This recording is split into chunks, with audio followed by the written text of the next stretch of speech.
Hello guys, good evening. I'm back with my Forex weekly analysis as it's Monday.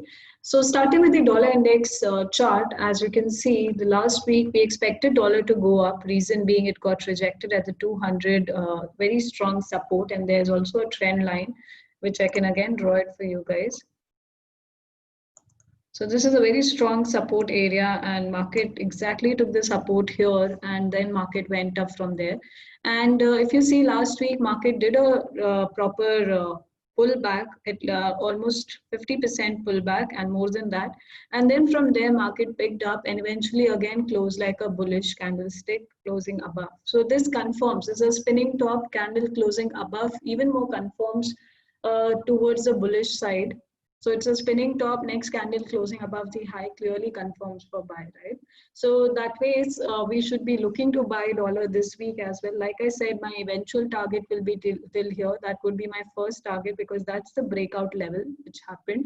So this week also clearly I'll be on the buying side. Just now pullback is happening, which is a good thing like last time. So you get better entries, you get aggressive entries on a smaller time frame and then you can look to buy.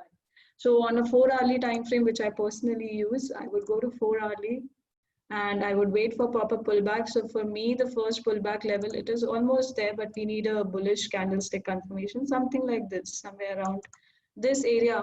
It will be my first pullback area. So it has almost reached there, maybe around 6:30 closing in the 4-hourly. We might get a bullish rejection candlestick. If you're not able to see that, you can also draw something like, just a second,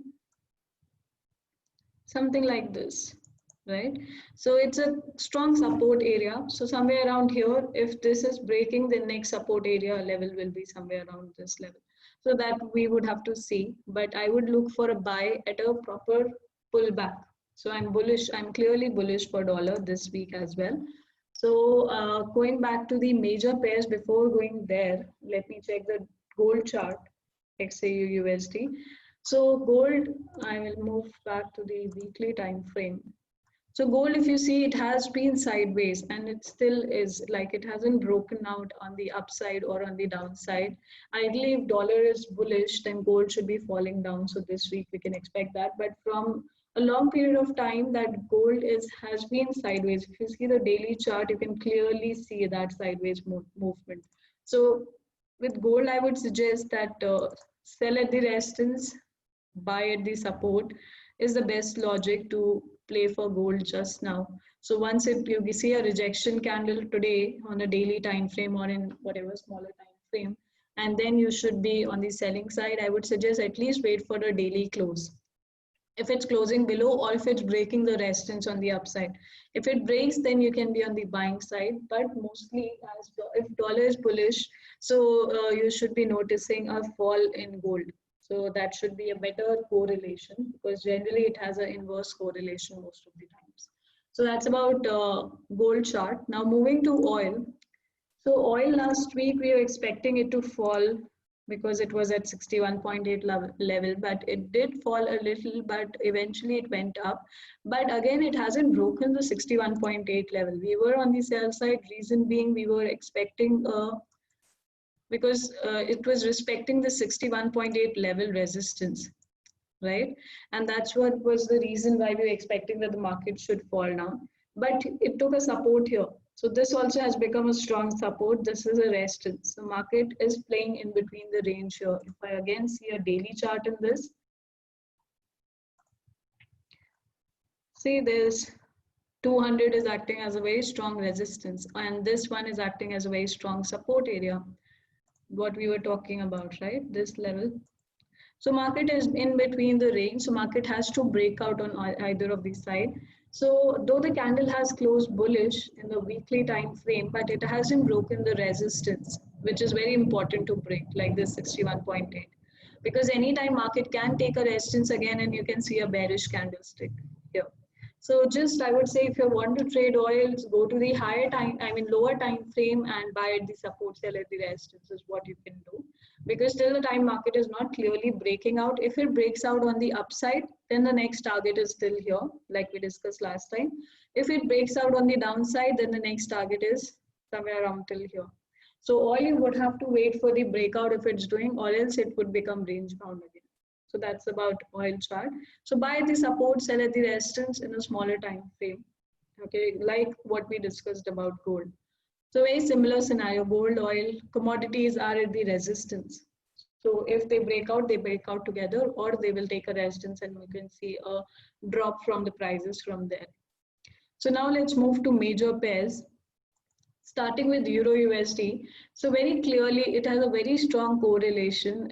If you see, whenever dollar is strong, Euro USD would see a bearish candlestick, and 200 itself is acting as a very strong resistance. So this week, clearly, I'm on the sell side, and my target, first target, long-term target will be till here, which is a lot many pips. So Euro USD would be a sell, clear sell for me. GPUSD also, like expected, market did fall down after doing the proper pullback. So this is a reason why I keep telling don't enter at current prices. Mondays generally pullbacks happens. Like just now it's happening like a pullback. So same thing happens last week also. Market did a proper pullback and then it started falling down. So don't rush into entries. Wait for proper pullbacks and then you should be entering. Same will be for GP. Once mostly till here, I'm expecting a pullback to happen till this moving average, and then I would be looking to sell on a smaller time frame, and this will be my long-term target. So that's about this, a proper evening star type of a formation also. So that's about GP USD. I'm clearly bearish on it.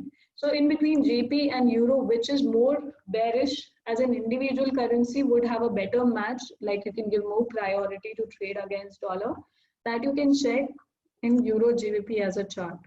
Okay, Euro JP is clearly indicating for a buy setup, right? Why? Because the candle has clearly closed bullish. It did a pullback, eventually it went up. So it's showing that GBP is definitely more weaker. That's why Euro GBP eventually closed up, because when GBP is falling, Euro GBP as a pair will go up because GBP is a second pair, second currency. So inverse correlation. If GBP here falls down, Euro GBP as a pair would go up, right? So clearly, I would give more preference to GBP USD over Euro USD, right? So now let's move to our AUD and New Zealand pairs. So first thing, AUD USD. So dollar is weak, that's why it has shown, but AUD was not that weak. It was not strong either. If it was strong, then it would have closed like a bullish body dominant candle. So basically, it's a more like still indicating for sell, but AUD has to be more weaker for it to push on the downside. Like Euro and GBP, they are on the sell side, right? So it has to gain some more momentum. It's still on the resistance. So clearly I would be, as a pair, I would be on the sell side of AUD USD. Same goes with New Zealand USD, because we are weak for dollar, strong for dollar. So we are weak for this currency overall. So in between New Zealand and AUD, which one is more weaker, you would have to check, because individually they are not looking as weak as a GBP and Euro currencies, right?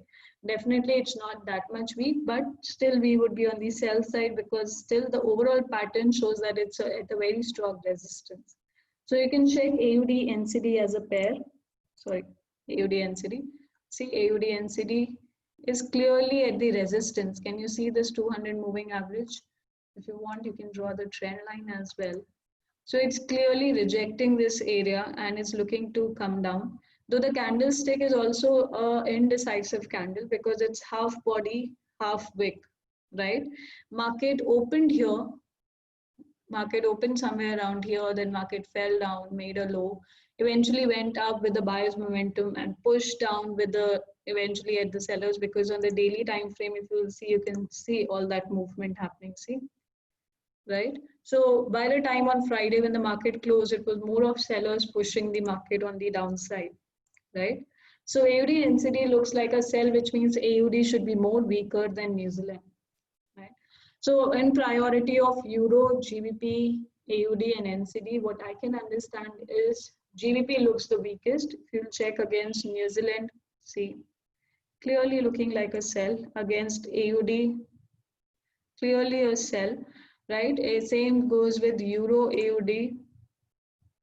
Though the candlestick is not that weak, it's like a indecisive candle, which means Euro, AUD and NCD are almost at a similar level. Let's check Euro NCD also. a spinning top. So these are all on the sell side, but overall pattern, if when I see that euro should be falling down more than New Zealand, right? And should be testing this level. So if I have to keep the priorities, it should be GBP the weakest, then comes euro, then comes AUD, and then comes New Zealand. So that will be my priority, which is similar from the previous weeks also. So now let's move to USD CHF. USD CHF, overall, it has taken a support. If I zoom out the chart, it is at a support level, right? And also dollar is bullish. So that's why we would be on the buying side. CHF in itself is looking weak or not, that we would have to check by Euro CHF as a pair. Euro CHF is indicating for sell. If you see the way the candle has closed, which means Euro is more weaker than CHF. So definitely GP CHF should also be a sell. See? And let's check AUD CHF.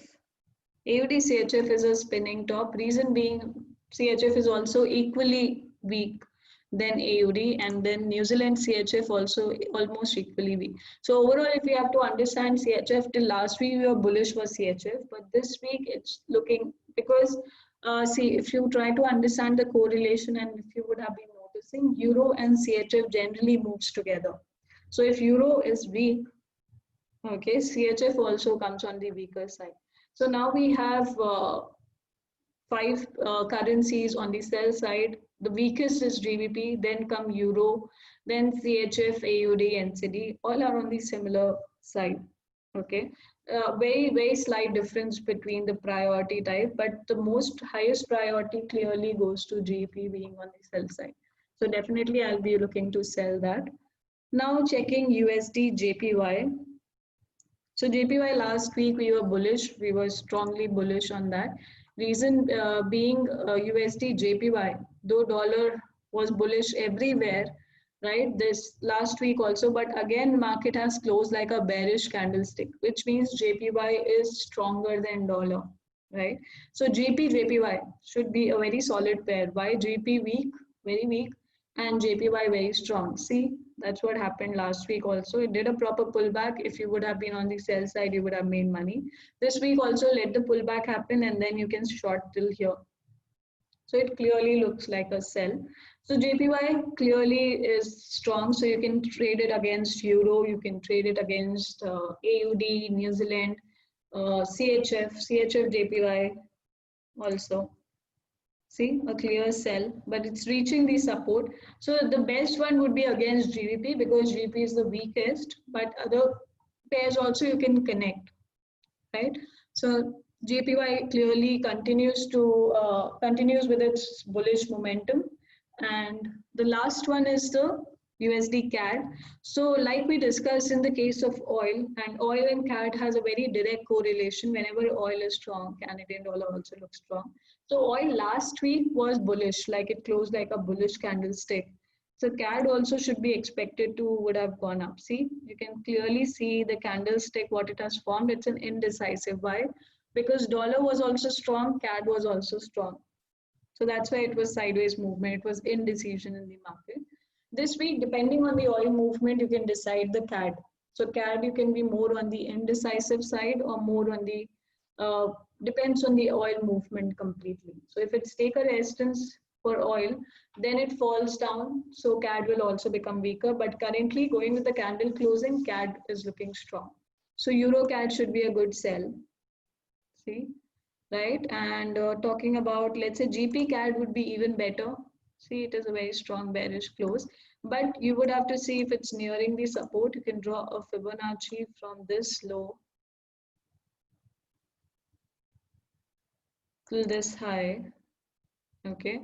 And then you can see it's around 61.8. Once it breaks this level, then it should be a clear-cut, very strong sell. So what I would suggest with CAD, be careful. Completely depends on oil. So keep a track on oil in order to trade Canadian dollar. So CAD, I'll give a little more of indecisive phase, but against GP, definitely it's a sell, right? Because GP in itself is weak. If you see AUD CAD also, see a clear sell confirmation is here. So CAD is more on the stronger side rather indecisive, because the way candles have formed, they have clearly indicated that it's a proper rejection. After pullback, you can be on the sell side targeting till here. Same goes with New Zealand CAD. See at the 200 moving average, it's taking a clear resistance formed in engulfing, and market has done a gap down doing a pullback. A very major pullback has happened today itself. So once you get a 4-hourly confirmation on a smaller time frame to enter for sell, I would be preferring that. Why? Because everything is playing below the resistance. So risk to reward will be very nice, right? So CAD CHF should be a buy, right? Here CAD CHF, it's more like an indecisive phase. But overall, if you see the setup, I mean, not very strong, but it's more to do with a channel formation is what I can see. Something like this, right? So it's more at the support. So that's why I said buy. So CHF, JPY should be interesting because both are on the stronger side. Sorry, not CHF, JPY, CAD, JPY. Both are on the stronger side. So you can clearly see a rejection, right? So it is acting as a resistance here, and this is at the support level if you draw the trend line. So it's not a good idea to trade a pair where both are strong. So like for example, clearly I would not want to trade a pair like USD CAD, both are strong, or CAD JPY, both are strong, or USD JPY, both are on the buy side, bullish currencies. So I would rather pair it one strong, one weak. Like for example, for me, GP CAD should be good, GP weak CAD strong. Or for me, New Zealand JPY should be good, New Zealand weak JPY strong. Or Euro CAD should be good, Euro weak CAD strong. So always it should be one strong, one weak pair is what I'm trying to say. You would see more vertical moves, more momentum would be there in the market in that ways. So that's my analysis for this week. So we have 3 currencies on the buy side and 5 on the sell side. And so on the buying side, JPY looks strong. Canadian dollar looks strong. Dollar in itself looks strong. So priority wise, it will be JPY, then USD, and then Canadian dollar. And on the sell side, clearly GBP takes it. GBP is on the weakest side. Then comes Euro. Then you can take anything because not much of a difference. AUD, New Zealand, and CHF. All these are on more on the selling side. So that's it for this week. Any more analysis if you need? Let me just check USD INR as well. If there's any change, if the breakout has happened. No, not much momentum, only not happening that much. And it's still on a triangle formation. Symmetrical triangle breakout has not happened. So at the current situation, sell at the resistance till the market reaches at this price. So that's about this week. Have a good, happy trading week. And if you would have been seeing that mostly direction wise, we are on the right side. And if you just follow the entry as per the direction, like GP was last week also, we were on the sell side, we were bullish for dollar. So if you would go with all those correlations and directions, definitely would help you to be on the right entries, better entries towards the direction basically. So any more queries, please post it on the comment box. Any more clarifications, I'll try to clear it on my next video. Thank you guys. Have a good trading week.